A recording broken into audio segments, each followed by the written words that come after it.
আসসালামু আলাইকুম। সবাইকে স্বাগত জানাচ্ছি আমার দেশ আজকের বিশ্বে। সঙ্গে আছি আমি মাহবুবুর রহমান। শুরুতেই সংবাদ শিরোনাম। নেপালে আকস্মিক বন্যায় নিহত ১৬, নিখোঁজ ৩৮৪ পর্যটক। হরমুজের ৭ মাইল প্রশস্ত নৌপথ চালুর চুক্তি ওমান ইরানের। সব মাইন সরানো হয়েছে, দাবি ট্রাম্পের। ইরানে হামলার পরিবর্তে নিষেধাজ্ঞা ও অর্থনৈতিক চাপ বাড়াচ্ছে যুক্তরাষ্ট্র। লক্ষ্য অর্জিত হবে না বলল ইরান। ট্রাম্পের ছেলে ব্যারনকে হত্যায় $১ কোটি পুরস্কার ঘোষণা। ইসরায়েলকে স্বীকৃতির শর্তে সৌদির সঙ্গে পারমাণবিক চুক্তি করবেন ট্রাম্প। ঈদ মোবারক লিখে মিলাদুন্নবীর শুভেচ্ছা জানালেন মোদি। শুনছিলেন সংবাদ শিরোনাম, এবার বিস্তারিত।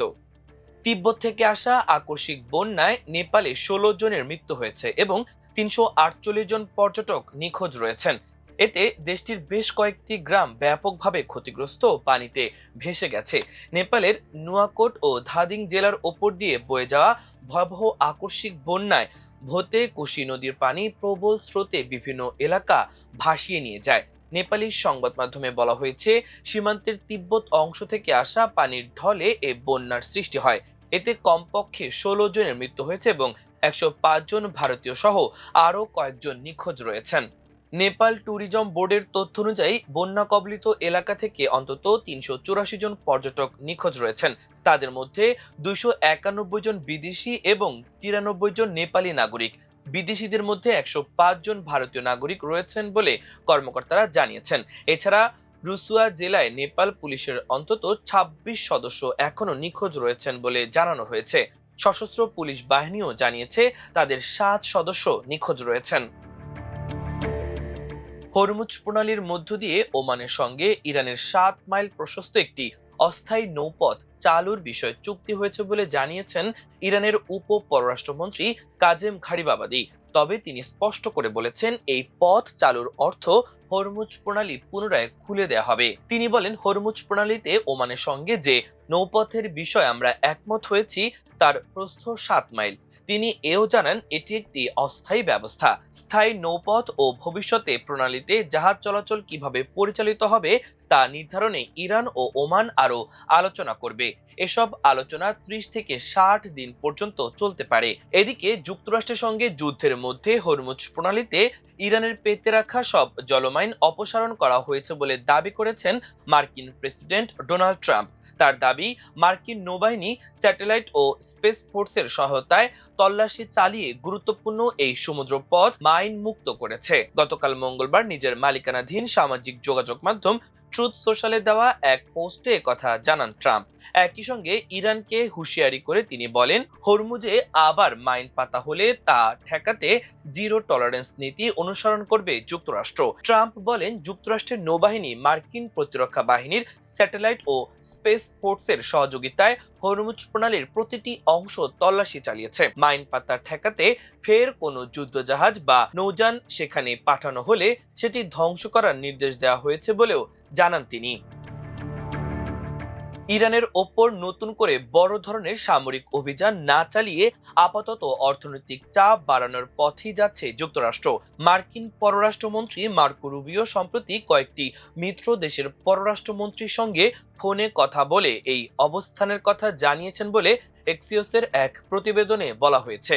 মার্কিন এক কর্মকর্তা এই বিষয়টি সম্পর্কে অবগত আরেক সূত্র জানিয়েছে, রুবিও সাম্প্রতিক দিনগুলোতে মিত্র দেশগুলোর কয়েকজন পররাষ্ট্রমন্ত্রীর সঙ্গে কথা বলেন। তিনি তাদের জানান, আপাতত ইরানে নতুন হামলার কোনো পরিকল্পনা নেই, তবে ইরান আগে হামলা করলে পাল্টা জবাবের সম্ভাবনাও নাকচ করা হয়নি। এর পরিবর্তে ইরানের ওপর অর্থনৈতিক চাপ বাড়ানো হবে।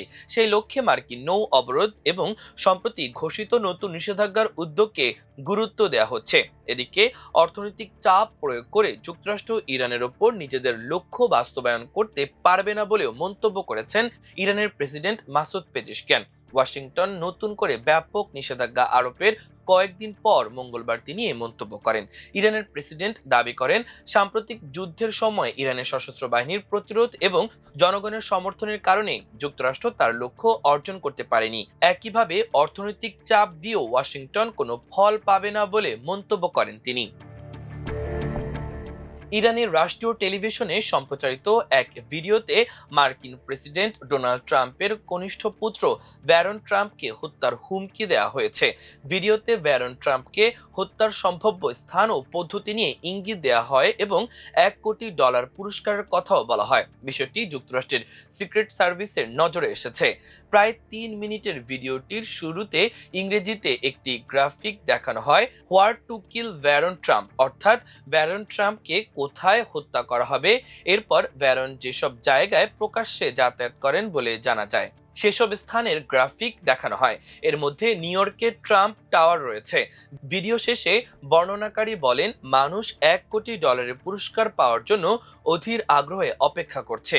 একজন মার্কিন ফেডারেল আইন শৃঙ্খলা রক্ষাকারী কর্মকর্তা সিএনএনকে জানান, ভিডিওটি ট্রাম্প ও তার পরিবারের সদস্যদের লক্ষ্য করে ইরান থেকে প্রকাশিত ধারাবাহিক ভিডিওর অংশ। এসব ভিডিওতে প্রেসিডেন্টের পরিবারের সদস্যদের চলাচলের তথ্য এবং হত্যার পরামর্শ দেওয়া হয়েছে। সৌদি আরবের সঙ্গে প্রস্তাবিত বেসামরিক পারমাণবিক প্রস্তুতি সহায়তা চুক্তি চূড়ান্ত পর্যালোচনার জন্য মার্কিন কংগ্রেসে পাঠিয়েছেন প্রেসিডেন্ট ডোনাল্ড ট্রাম্প। তবে চুক্তিটি আনুষ্ঠানিকভাবে কার্যকর করার জন্য একটি বড় শর্ত জুড়ে দিয়েছেন তিনি। ট্রাম্প সাফ জানিয়ে দিয়েছেন, সৌদি আরব আব্রাহাম অ্যাক্টসে যোগ দিয়ে ইসরায়েলকে আনুষ্ঠানিক স্বীকৃতি না দিলে এই চুক্তি কোনোভাবেই আলোর মুখ দেখবে না। মঙ্গলবার বার্তা সংস্থা রয়টার্সকে মার্কিন প্রশাসনের এক জ্যেষ্ঠ কর্মকর্তা নাম প্রকাশ না করার শর্তে তথ্য নিশ্চিত করেছেন। প্রতিবেদনে জানানো হয়, 30 বছর মেয়াদী এই চুক্তি গত জুলাই মাসে চূড়ান্ত হয়েছিল। এর আওতায় মার্কিন প্রযুক্তি প্রতিষ্ঠানগুলো সৌদি আরবে বেসামরিক পারমাণবিক অবকাঠামো উন্নয়ন ও প্রযুক্তি রপ্তানির সুযোগ পাবে। যুক্তরাষ্ট্রের এপি 1000 মডেলের পারমাণবিক চুল্লি নির্মাণের জন্য কয়েক হাজার কোটি ডলারের এই প্রকল্পে লাভবান হবে কানাডা ভিত্তিক ক্যামেকো ও ব্রুকফিল্ড অ্যাসেট ম্যানেজমেন্টের যৌথ মালিকানাধীন প্রতিষ্ঠান ওয়েস্টিংহাউস। কংগ্রেসের সূত্রের বরাতে জানা গেছে, চুক্তিটি সোমবার মার্কিন আইন প্রণেতাদের কাছে পাঠানো হয়েছে এবং এটি বুধবার সংশ্লিষ্ট কমিটিতে যাওয়ার কথা রয়েছে। আইন অনুযায়ী চুক্তিটি পর্যালোচনার জন্য কংগ্রেসের হাতে 90টি অধিবেশন দিবস সময় থাকবে। এই মেয়াদের মধ্যে কংগ্রেস যদি কোনো আপত্তি বা প্রস্তাব পাশ না করে তবে চুক্তিটি স্বয়ংক্রিয়ভাবে কার্যকর হয়ে যাবে। তবে কংগ্রেস এটিকে প্রত্যাখ্যান করলে ট্রাম্প তার ভ্যাটো ক্ষমতা প্রয়োগ করতে পারবেন। আর ট্রাম্পের সেই ভ্যাটোকে বাতিল করতে হলে কংগ্রেসে 2/3 সংখ্যাগরিষ্ঠতার প্রয়োজন হবে। পবিত্র ঈদে মিলাদুন্নবী উপলক্ষে শুভেচ্ছা জানিয়েছেন ভারতের প্রধানমন্ত্রী নরেন্দ্র মোদী। বুধবার নিজের ভেরিফাইড ফেসবুক পেজ থেকে এক পোস্টে এই শুভেচ্ছা জানান তিনি। পোস্টে মোদী লিখেন, ঈদ মোবারক, মিলাদুন্নবীর শুভেচ্ছা। আশা করি এই পবিত্র উপলক্ষ আমাদের চারপাশে আরো বেশি ঐক্য ও আনন্দ বয়ে আনবে। মানুষের প্রতি সদয় হওয়া এবং সমাজের জন্য কিছু করার চেতনা যেন সবসময় আমাদের পথ দেখায়। প্রিয় দর্শক, আমাদের আজকের বিশ্বের আয়োজন এ পর্যন্তই। সবাই ভালো থাকুন, সুস্থ থাকুন, আমার দেশের সঙ্গেই থাকুন। এতক্ষণ সঙ্গে থাকার জন্য অসংখ্য ধন্যবাদ। আল্লাহ হাফেজ।